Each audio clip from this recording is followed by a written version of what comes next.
Kushtia ৪৭ battalion বিজিবির বিশেষ অভিযানে ১ কেজি ১৯০ গ্রাম ভারতীয় হেরোইন উদ্ধার।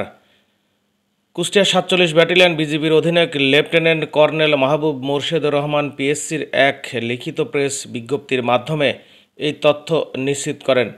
তিনি জানান, সুনির্দিষ্ট তথ্যের ভিত্তিতে আজ ৯ এপ্রিল আনুমানিক বিকাল ৫টার দিকে নায়েব সুবেদার নিজাম শিকদারের নেতৃত্বে সদর ব্যাটালিয়নের একটি বিশেষ টহল দল পোড়াদহ রেলওয়ে স্টেশনে রাজশাহী হতে খুলনাগামী কপোতাক্ষ এক্সপ্রেস ট্রেনে মাদক ও চোরাচালান বিরোধী অভিযান পরিচালনা করে মালিকবিহীন অবস্থায় ভারতীয় এই হেরোইন উদ্ধার করে, যার আনুমানিক বাজার মূল্য ২৩,৮০,০০০ টাকা।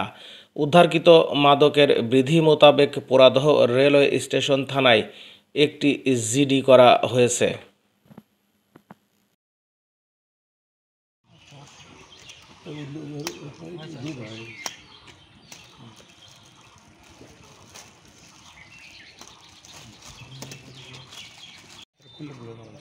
সব চায়নার জিনিস স্যার।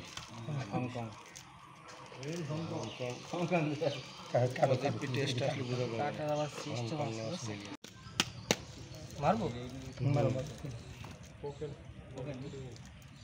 একটাতে হবে, সবটাতে সাধারণ না খাই তো বুঝে যাবে। 90 যাবে, 9 যাবে, কারণ পরিস্থিতি আছে না।